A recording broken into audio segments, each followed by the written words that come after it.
There is no heater in the room where I sleep, and it was 4 degrees this morning.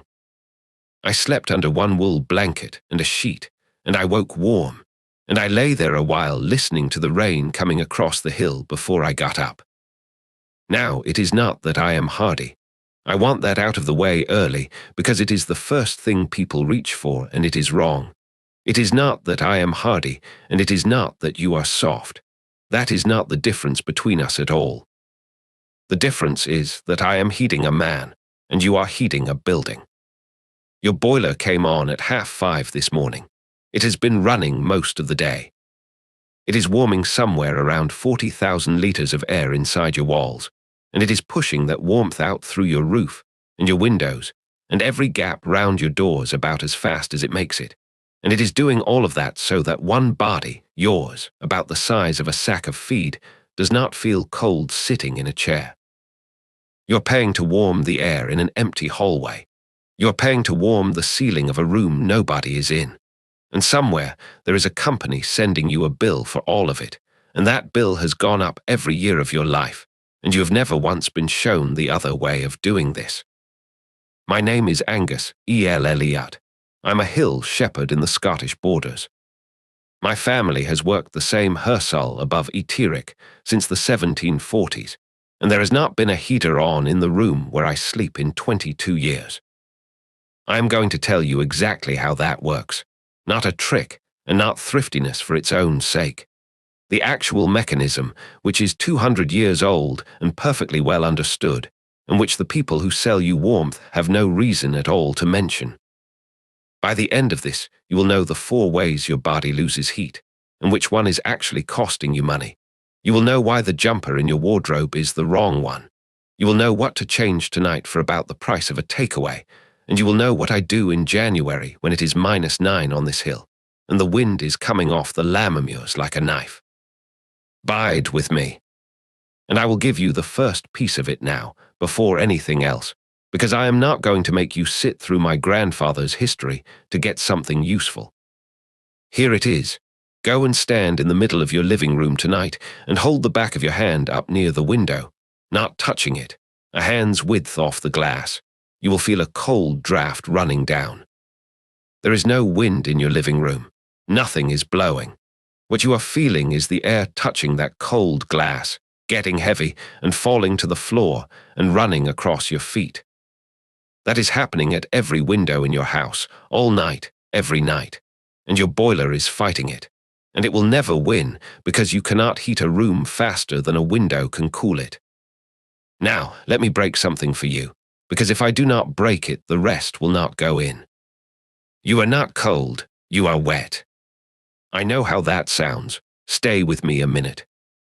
There is water coming off you right now. There always is. A grown person puts out something like 1/2 liter of water a day just breathing and through the skin, without doing a stroke of work, without sweating in any way you would notice. It comes off you as vapor, and it goes into whatever you are wearing. And here is the part that costs you. Turning water into vapor takes heat, a great deal of heat. That heat comes out of you. It is the same reason a wet handkerchief round the neck cools a man in a hayfield, and it is the same reason you feel perished coming out of a swimming pool on a warm day. Evaporation is not a small effect. It is one of the biggest ways a body sheds heat, and it runs all day whether you notice it or not. So when you sit in your house and cannot get warm, and you turn the thermostat up another degree, what you are actually doing is raising the temperature of the air around a body that is quietly steaming. You have not addressed the thing that is happening. You have paid to work around it. Now let me give you the 4 ways. This is the whole of it. Everything after this is just applying these 4. The first is conducation. That is heat leaving you by touch. Your feet on a stone floor, your back against a cold wall, your hands round a cold gate. Whatever you touch that is colder than you takes heat out of you, and how fast it takes it depends entirely on what the thing is made of. The second is convection. That is moving air taking heat off your skin. Wind, draughts, the cold air falling off your window and running over your feet. This is the big one, and I will come back to it because it is the one you can fix cheapest. The third is radiation. Your body throws off heat as radiant warmth in a straight line, the way a fire warms your face from across a room without warming the air in between. And that heat goes to whatever cold surface is in front of you. A single glazed window at 3 degrees is pulling radiant heat off your body all evening. That is why you can be in a room the thermometer says is 20 degrees and still feel cold sitting by the window. The air is warm. You are radiating into the glass. And the fourth is evaporation, which we have just done, the water leaving you. Now here is the thing worth understanding, and it is the reason this whole video exists. Your heating system only deals with one of those four. It warms the air. That is convection, and only partly. It does very little about what you are touching. It does nothing at all about the cold surfaces you are radiating into until they slowly come up to temperature hours later, and it makes the evaporation worse, because warmer, drier air pulls water off you faster. You are running an expensive machine that addresses roughly a quarter of the problem, and you are running it for 12 hours a day. Clothing deals with all four at once. That is not folk wisdom. That is just what a layer of material between you and the world does. It slows convection. It stops convection. It reflects your own radiant heat back at you, and if it is the right material, it manages the water instead of trapping it. That is why a shepherd can stand on an open hill in February for 9 hours and be comfortable, and a man in a heated office can be cold at his own desk. It is not hardiness. It is that one of them is dressed and the other one is heated. Now let me take those four and walk you round your own house with them, because once you have got them in your head, you will start seeing them everywhere, and you will not be able to stop. Start with that window again, because it is doing two separate things to you, and most people only know about one. The first is the draft we already found, the cold air falling down the glass and running over your floor. That is convection. The second is quieter, and it is the one nobody mentions. You are radiating heat into that glass. Straight out of your body, in a straight line, into a cold pane all evening. And the bigger the window and the colder the night, the harder it pulls. That is why the chair by the window is always the cold chair. Everyone has a cold chair. Now you know what it is. The fix costs nothing the first night. Close your curtains at dusk, not at bedtime. At dusk, the moment the light goes, because after that the window is only taking from you. And make sure the curtain reaches past the sill and sits close to the wall at the top, because if there is a gap along the top, the whole thing turns into a chimney. Warm air goes up behind the curtain, gets chilled on the glass, and pours out the bottom onto your feet. A curtain with a gap at the top is worse than no curtain at all. A pelmet, or even a folded towel, laid along the curtain rail, closes it. Thick curtains are better than thin, and lined are better than unlined, and an old wool blanket hung over a rail in a room you cannot afford to do properly will outperform anything you can buy thin. Now the floor, and this is convection, and it is the one people underestimate most. Stone, tile, concrete, and laminate all pull heat out of your feet fast, and they go on pulling all evening. A rug is not decoration in a cold house. It is a layer of trapped, still air between you and a cold mass, and it is doing exactly what a jumper does, just underneath you. If there is one room where you are always cold at the feet, put something on that floor before you touch the thermostat. And the chair itself. A wooden or metal chair takes heat off your back and your legs by touch, continuously. A wool throw over the chair you actually sit in, so it is between you and the frame, is a couple of pounds from a charity shop, and you will feel it the first evening. And your bed, while we are here, because this catches people out every single time. If you have a good duvet on top and nothing underneath you, you are losing heat downwards into the mattress all night by convection, and you are also squashing all the loft out of whatever is under you by lying on it. Insulation only works when it is not compressed. That is why a blanket under you is worth more than another one on top, once you have got a reasonable amount on top. A wool under blanket is the single cheapest upgrade to a cold bed there is, and almost nobody has one anymore. Let me give you a measurement, because I do not want you taking my word for anything. Last winter, my brother-in-law came up from Carlisle for a few days. He keeps his house at 21 degrees. He said mine was freezing. So we took a thermometer round both, on the same week, in the same weather, and I wrote it in the book. His sitting room, 21 degrees, and he was in a cotton t-shirt and a thin fleece, and his feet were cold. My kitchen, 15 degrees, 6 degrees colder, and I was comfortable in a wool shirt and a wool gilet and thick wool socks, and I could have sat there all night. 6 degrees of difference in the air, and I was the warmer of the two of us. That difference cost him about 8% of his gas bill for every degree above what he needed. And the clothes that closed the gap on my side cost me nothing that year because I already had them, and would have cost about £40 if I had been buying from scratch. That is the entire argument. Everything else is detail. Now let us do the wool, because this is where most people go wrong, and where the money is being taken off you by an industry I have less patience with than the gas company. You have a jumper in your wardrobe. Have a look at the label tonight. If it says acrylic or polyester or mostly cotton, that jumper is not doing the job you think it is doing. Cotton is the worst of it, and I want to be careful here because I am about to say something that gets repeated wrongly all the time, and I would rather give you the real version. Cotton absorbs water and holds it against you, and water carries heat away from your body far faster than air does, something like 25 times faster. So a damp cotton shirt against your skin is not neutral. It is actively cooling you all day, and the damper it gets, the harder it pulls. That is why you can come in from work chilled to the bone and not warm up for an hour even sitting by a fire. Your shirt is wet, and you have not noticed, and it will go on taking heat off you until it dries. Wool does something different, and this is the bit that is genuinely remarkable, and that nobody selling you a technical jacket wants to explain. Wool is hygroscopic. That means the fiber itself takes water vapor into its structure, into the body of the fiber, rather than just holding it on the surface. It can take up around a third of its own weight in water vapor and still feel dry to the hand. Properly dry, not damp. And when it absorbs that vapor, it gives off a small amount of heat. That is a real, measurable thing. It is called the heat absorption, and it means that as you walk out of a warm byre into cold, wet air, your wool is briefly warming you at exactly the moment the weather is trying to take heat off you. That is not marketing, that is the fiber. There is a second thing. Wool is crimped. Every fiber has a natural kink in it, so a woolen garment is mostly trapped air, and trapped still air is one of the best insulators there is.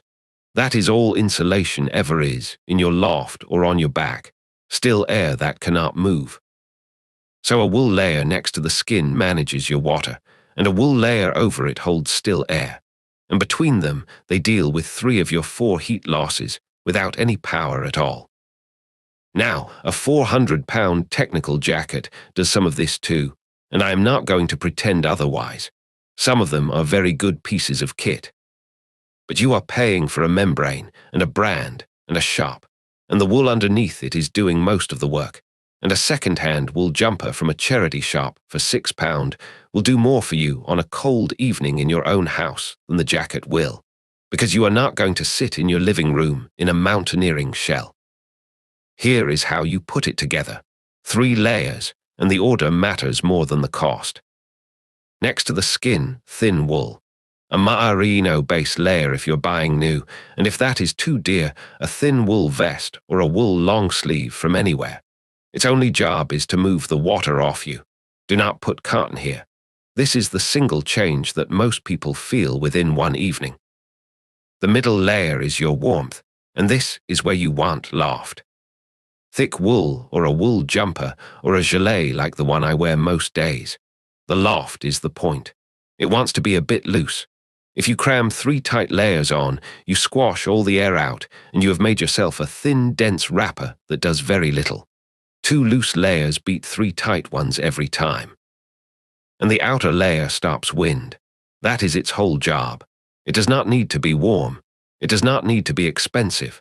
It needs to be windproof because moving air is what strips heat off you fastest of all four ways, and a cheap tight-woven jacket stops it as well as a dear one. Wind is the one people get wrong. On this hill, the difference between a still day at 2 degrees and a blowing day at 2 degrees is the difference between shirt sleeves and going home. Same temperature on the thermometer, completely different day. That is convection, and a windproof outer layer for £20 eliminates most of it. And in your house, the same principle at a much smaller scale. Those drafts running across your floor are the same enemy. Now the ends of you, hands, feet, and head, because they behave differently from the rest, and if you do not understand why, you will keep making the same mistake.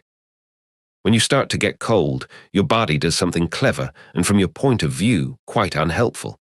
It shuts down the blood supply to your hands and your feet in order to protect your core. That is vasoconstriction. It is not a malfunction, it is your body deciding your fingers are expendable and your heart is not, and it is right. But here is what it means in practice. Cold hands are usually not a hand problem. Cold hands are a message that your middle is not warm enough.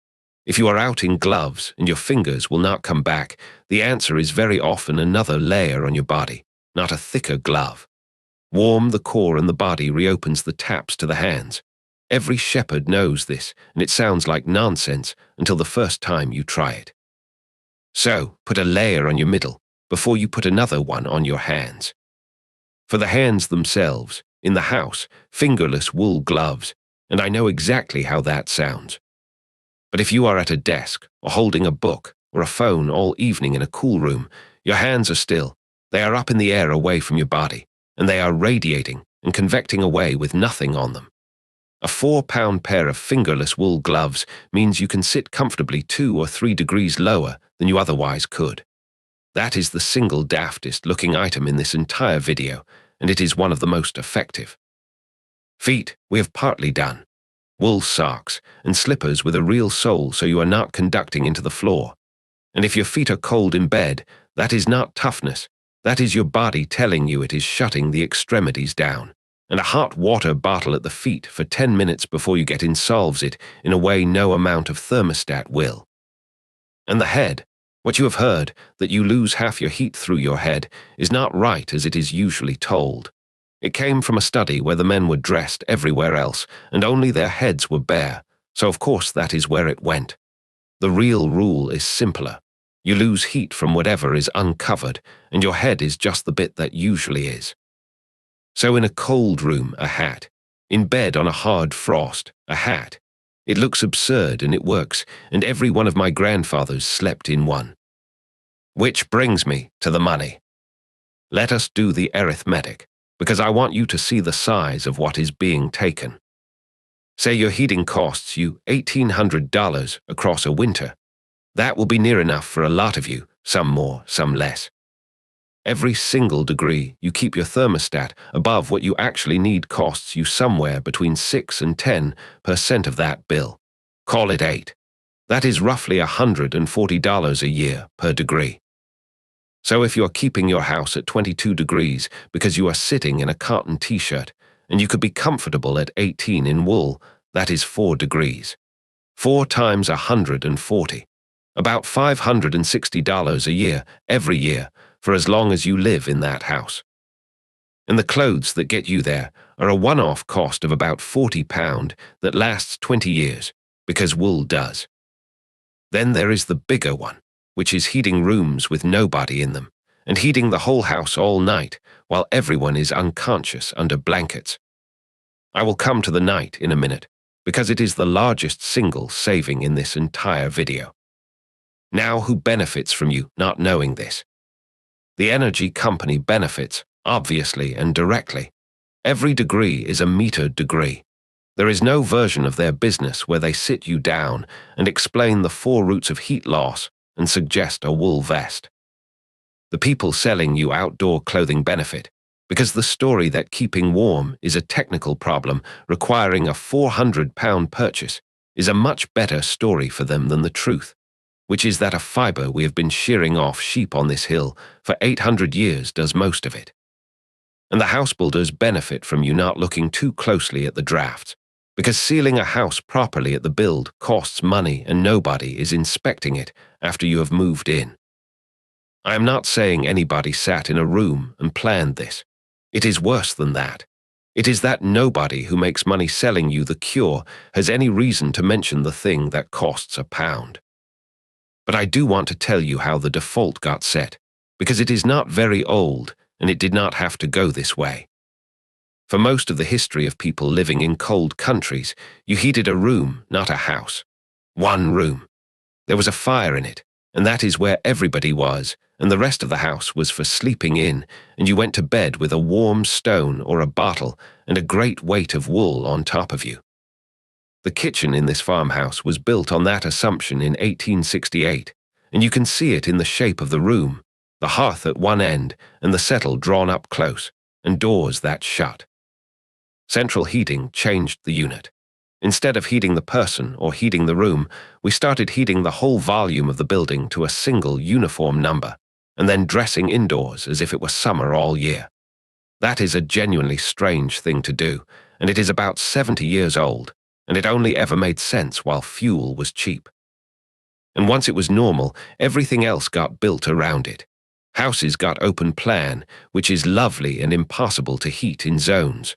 Clothing for indoors got thinner because the house was warm. And the wool trade, which had clothed this country for 800 years, got undercut by acrylic and very nearly went under. There are hills near here that carried 4 times the sheep they carry now. So it is not a conspiracy. It is a default that got set in a decade when fuel was cheap and never got revisited when it stopped being cheap, and a whole industry grew up on top of it that has no reason to revisit it either.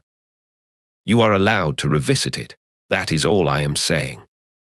Right, here is what to actually do. 3 things in order, and I will tell you what each costs and how long it takes. The first thing is the draughts, and it is first because it is the cheapest and the biggest. Go round your house on a cold evening with a candle, not a torch, a candle. Hold it a hand's width from the edges of every external door, every window frame, the letterbox, the keyhole, where pipes come through walls, the loft hatch, and any old fireplace that is not in use. Watch the flame. Where it leans, you have got air moving, and where you have got air moving, you are paying to heat the outdoors. Then close them. Self-adhesive foam strip for window and door frames, a couple of pound a roll, a brush strip for the bottom of the door, a letterbox brush, a cushion or a proper chimney balloon up an unused chimney, and please write yourself a note if you do that, because a blocked chimney on a fire you later light is genuinely dangerous. An evening's work, somewhere between 10 and 30 pound for a whole house. And of everything in this video, that is the one that will show up on your bill fastest. And if you are renting, none of that needs permission and none of it leaves a mark. Foam strip peels off. A draft excluder is just an object lying on the floor. A heavy curtain on a tension rod comes down when you go. That matters because the usual advice for a cold house is insulation and glazing and a new boiler, which is perfectly good advice and completely useless to somebody who does not own the building. Everything I have given you today works in a rented flat with a landlord who will not answer the phone. And if the place is genuinely cold and damp, do all of this anyway, but also write to your landlord in writing and keep the copy. In a lot of places, they have a legal duty on damp and heating, and they rely on people not asking. Do not let anybody tell you a wool jumper is the answer to a flat with water running down the walls. It is not. That is a repair, and it is theirs. The second thing is the layers we just went through. A thin wool base, a lofty wool middle, a windproof outer if you're going out.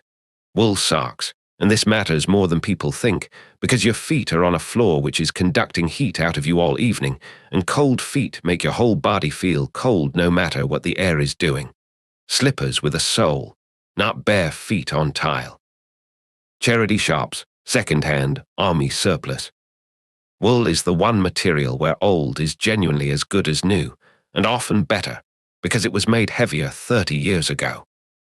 And the third thing is to heat the person and not the room. This is where it gets almost silly how cheap it is.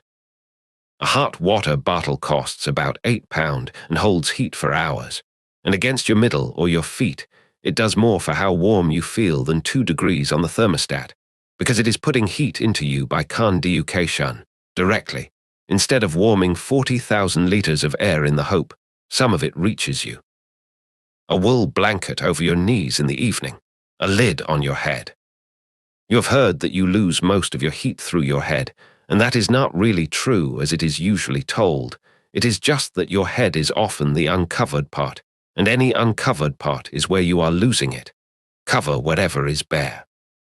And warm food and drink from the inside, which is not a trick. It is just calories and conducted heat going in where you actually are. And there is a fourth thing, which is to stop heating rooms with nobody in them. Shut your internal doors. That is it. That is the whole instruction, and it is free, and almost nobody does it anymore because we got used to houses that flow. Pick the room the household actually sits in of an evening. Heat that one properly to whatever is comfortable. And let the hall and the spare room and the room where the computer lives sit 10 degrees cooler with the doors shut because there is nobody in them. A closed door is a free wall. You are not being mean to the house. The house does not care. And if your heating will not do rooms separately, shut the doors anyway. A closed door still works even when the radiator behind it does not know you have shut it. Now, feeding the fire, because a body running cold is often a body running empty. I eat porridge every morning of the winter, and I have done since I was a boy, and it is not sentiment. Digesting food produces heat, genuinely and measurably, and a body with something to burn holds its temperature far better than one without.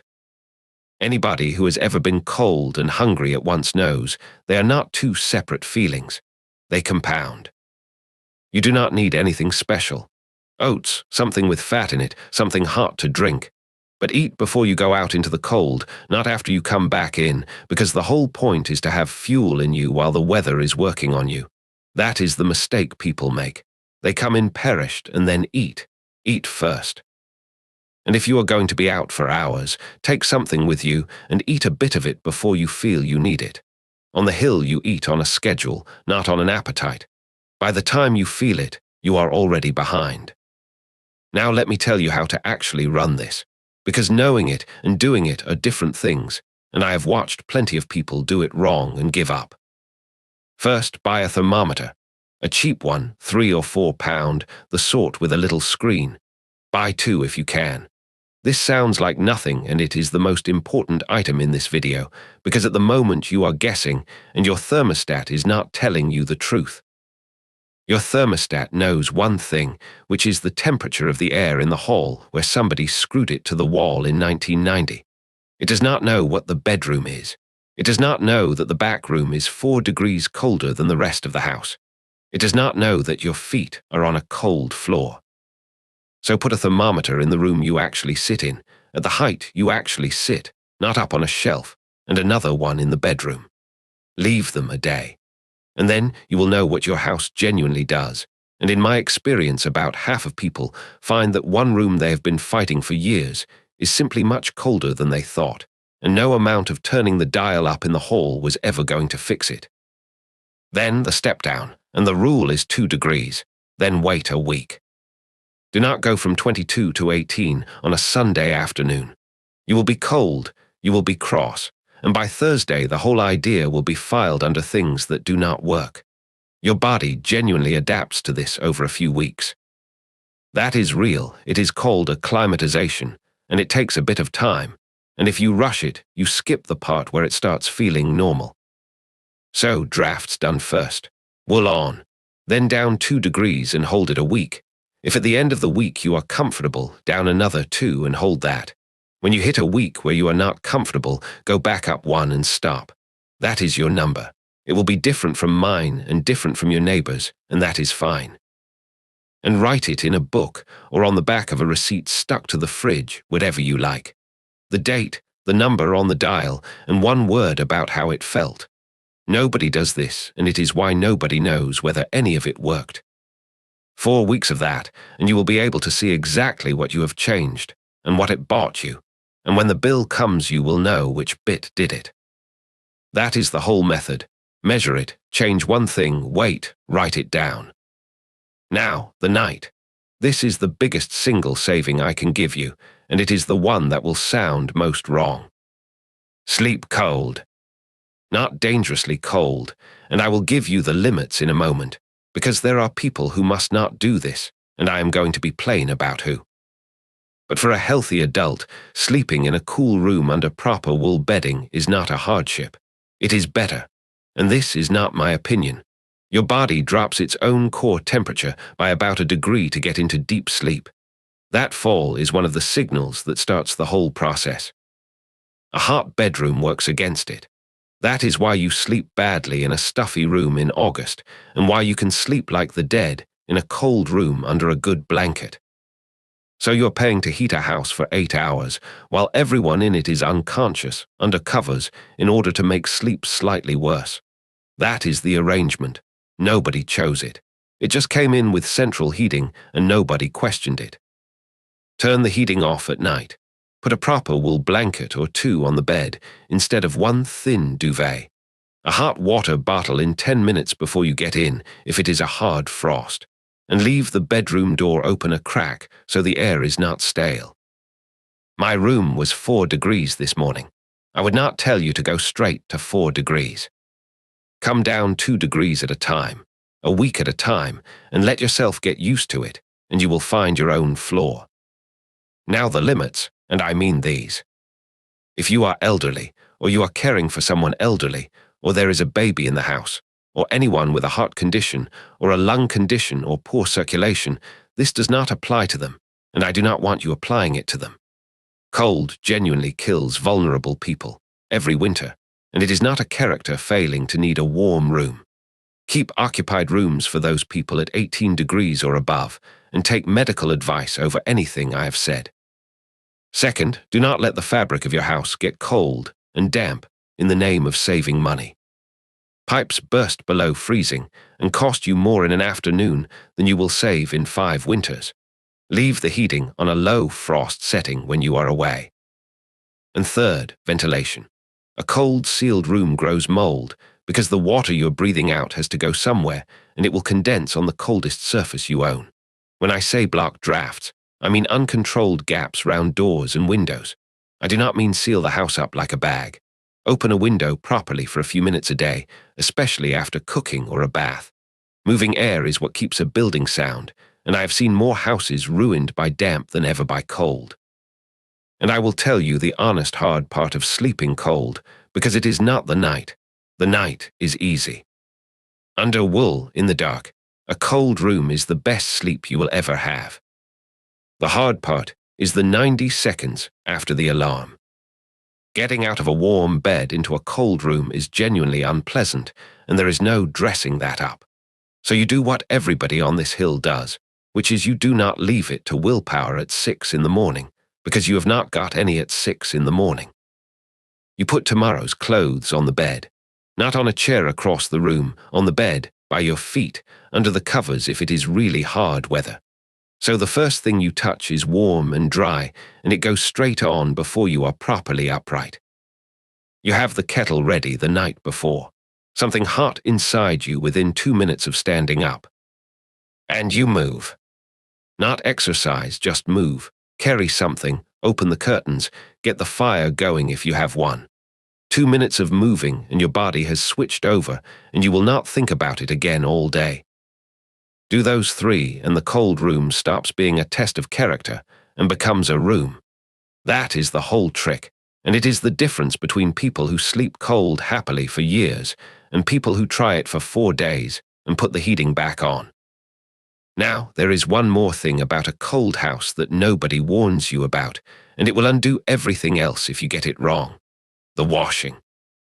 If you dry your laundry indoors on an error, you are putting somewhere around 2 liters of water into the air of your house with every load. 2 liters. It has to go somewhere, and where it goes is onto the coldest surface in the building, which is your windows and the outside walls behind your furniture. And damp air feels colder than dry air at the same temperature because it conducts heat off you faster and because it stops your own moisture evaporating cleanly. So the error in the corner is making the room feel colder, which makes you turn the heating up, which costs you money, and it is quietly growing mold behind the wardrobe at the same time. If you can dry outside, even in winter, even when it takes 2 days. Wind dries washing better than warmth does. If you must dry indoors, do it in one room with the door shut and the window open a crack, not in the room you sit in and not in the bedroom. That one habit is the difference between a cool, dry house that feels fine and a cool, damp house that feels miserable, and they are the same temperature on the thermometer. Now let me deal with the objections, because I can hear them, and my brother keeps a shop in town, so I hear them for real as well. The first one is, wool itches, and for some of you it genuinely does. But 9 times out of 10, what itches is coarse wool, the old heavy stuff, worn straight against the skin. That is not the layer wool is for next to you. A fine merino base layer is a completely different material from the jumper your aunt knitted, and most people who think they cannot wear wool have simply never worn the fine sort. Try that before you write off the whole fiber. And if you truly cannot, a thin synthetic base layer under a wool mid-layer will get you most of the way. It is cotton that is the real enemy, not your skin. The second is, I tried turning it down and I was miserable. I believe you. And I would bet you turned it down without changing anything else, which is just being cold on purpose, and there is no virtue in that. The order matters. Drafts first, then the layers, then the thermostat. If you do it in that order, you will not be miserable, and if you do it in the other order, you will give up in a week, and quite right too. The third is, my wife disagrees with me. Well, mine has views on the yard, and I have learned not to argue, so I will only say this. 2 people in the same room can want different temperatures and both be right, because they are different sizes and different ages, and one of them is probably sitting still while the other one moves about. That is not a fight about the thermostat. It is a fight that the thermostat cannot settle. The person who wants it warmer gets the wool throw and the hot bottle and the chair away from the window. That is a solvable problem, and turning the whole house up is the expensive way to solve it. The fourth is, I work from home now, and I am sitting still for 8 hours. That is the hardest case in this video, and I will not pretend otherwise. Sitting still is the worst thing you can do for staying warm, because you are generating almost no heat. Everything I have said matters more for you, not less, and I would add one thing. Get up every hour and do something for 2 minutes. Carry something upstairs. That is not a productivity tip, it is a heating strategy, and it is free. The fifth one is the one people do not say out loud, so I will. Is this not just dressing up being poor as being wise? No, but I understand why you would ask. There is a difference between being unable to afford heat, which is a hardship and a serious one, and choosing to solve a problem a different way and keeping the money. The first one is not a choice, and nobody should romanticize it. The second one is just a decision, the same as any other. I could heat this house. I have the means to. I do not, because I would rather have the money, and I am perfectly comfortable. And if that ever stopped being true, I would light the stove without a second thought, and so should you. And the last one is what your builder or your plumber will say, which is that a cold house is a damp house. He is half right, and I have already given you the answer. A cold sealed house is a damp house.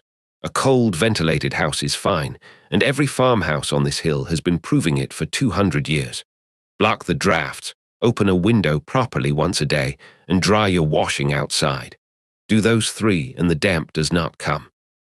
Now I want to correct something I said earlier, or at least finish it honestly, because you will hear the short version of it everywhere, and the short version is not quite right. You will hear that wool keeps you warm when it is wet. I have said something close to that myself. It is not quite right, and I would rather you had the real version. Wool that is holding water vapor from your body, from damp air, from a smur coming across the hill, does stay warm. That is the high gross carpet business, and it is true, and it is remarkable. But wool that is soaked, properly soaked, fallen in the burn soaked, is not warm. It is heavy and it is cold and it will take heat off you, less brutally than cotton would, but it will take it. Anyone who tells you a soaked jumper is as good as a dry one has not stood on a hill in it. The honest claim is this: wool handles the water your body makes and the damp in the air better than anything else I know of, and it keeps working when it is damp, where cotton stops working the moment it is damp. That is a big enough advantage. It does not need exaggerating, and when people exaggerate it, somebody eventually gets caught out in whether trusting a claim that was never true. The technique has a limit. Know where it is. I want to tell you about the man who taught me this, because I did not work it out, and it would be dishonest to let you think I did. His name was Watty Scott, and he had my father's Hersal before my father did. When I started, he was near 70, and I was 19, and I thought I knew a good deal. My first winter, there was a day in January, and it was maybe -4 and blowing hard out of the northeast, and we were going up to bring a few off the top before the snow came in properly. And I came out to the yard that morning in everything I owned. 2 jumpers, a big padded coat, the lot, dressed like a man going to the Arctic. And Watty looked me up and down and he said, "You will be soaked by 11. I did not know what he meant. It was not raining. We went up, and by 10 o'clock I was sweating inside all that gear, walking hard up a hill in too much clothing, and the sweat went into the 2 cotton jumpers and it stopped there. And then we got to the top, and we stopped, because you always stop at the top and look, and you stand still for a few minutes. And in about 4 minutes I went from too hot to shaking, properly shaking, teeth going, all that wet against me, and the wind finding it, and no work being done to make more heat. I have never in my life been so cold so fast. And Watty stood there in about half what I had on, a wool shirt, a wool jumper, and an old wax jacket he had had longer than I had been alive, perfectly steady, not even hunched. He did not lecture me. He waited until I had stopped shaking and we had started walking again, and then he said one thing, and it is the whole of what I have told you today. He said, "You dress for the standing still, not for the walking." That is it. That is the entire craft. You will be warm while you are working. Anybody is warm while they are working. The cold gets you in the 4 minutes you stop. So you dress so that you never sweat while you are moving, which means less on than you think and layers you can open, and then you have something dry to put on when you stop. He taught me one other thing, that winter, and I will give you it, because it is the other half. We were out at the back end of February, and it came on to snow properly, the sort that goes sideways, and I started to walk faster. Head down, get to the bottom, get in. That is what everybody does. And he took hold of my sleeve and stopped me and made us go along the wall instead. Longer way, maybe 20 minutes longer. And in the lee of that wall, there was no wind at all. None. You could hear it going over the top of the stones above your head, and you were standing in still air. And we walked the whole length of the hill in the shelter of a wall that somebody built in 1840 and came down at the far end, and I was not cold once. He said, "The sheep have known about this wall longer than you have." And they had. They were all along it, the whole flock, tucked in on the sheltered side, not one of them out in it. Nobody had told them. They just were not stupid. That is the lesson I have used more than any other. Do not fight the wind. Go round it. In a house, that means moving your chair off the window wall and shutting the door behind you. It is the same instruction. It is always the same instruction. He was gone by the time I was 30. He never wrote a word of it down.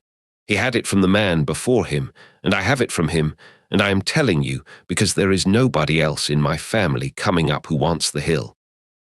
It is on the 4th page of my grandfather's hill book, in his hand, with the year beside it. Dress for the standing still. He wrote down what worked and what killed.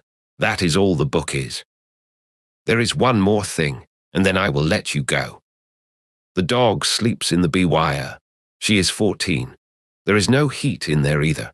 And she has a bed off the floor, up on a pallet with a wool blanket in it, out of the draft, and she is perfectly content in weather that would have you and me complaining. Off the floor, out of the draft. Something that holds still air. That is the same three things I have just spent 40 minutes telling you, and the dog worked it out without being told, and so did every animal on this hill. The sheep do not stand on the top in a gale. They come round the lee side of the wall, and they are not cold up there in January with nothing on but what they grew. None of this is clever. It is only that we stopped needing to know it, and 1 generation is all it takes. That is what hefted means, by the way. It is a word we use for sheep. A hefted flock knows its own bit of hill without a fence, because a ewe learns it from her mother and passes it to her lamb, and it goes down the line like that for 100 years. It is not written anywhere. It is not in any book. It is in the animals. And if you sell a hefted flock off the hill, that knowledge is gone. You cannot buy it back. You would need 3 generations to put another one on that ground. People were hefted too. Your family knew this.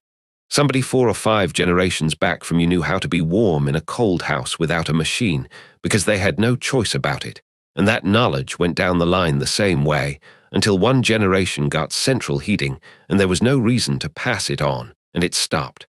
Not because it was wrong, because it stopped being needed for 1 lifetime. That is all that happened to you. You are not soft, and you are not stupid. Your line broke, 1 link, sometime around 1960, and nobody noticed because the house was warm. I am not asking you to live the way I live. I like my life, and I do not expect anybody to want it. I am asking you to do 1 thing this week. Take a candle round your doors and windows tonight, and find your draughts, and then put a wool layer next to your skin tomorrow, and turn the thermostat down 2 degrees and see if you notice. And tell me in the comments where you are and what your house does to you in winter. What does it cost you a year? Which room can you never get warm? I read every one of these, and the things you send back are half of why I keep making them. Next time I am going to show you what we do with our feet, because being cold at the feet is a separate problem with a separate fix, and there is a way of dressing a boot with TAL. Oh, that my father used and his father before him, that costs about £1, and makes a cheap boot outlast an expensive one by 10 years. Until then, keep your feet dry, keep your head up, and remember, the folk who worked this land with their hands knew things we are only beginning to mind again.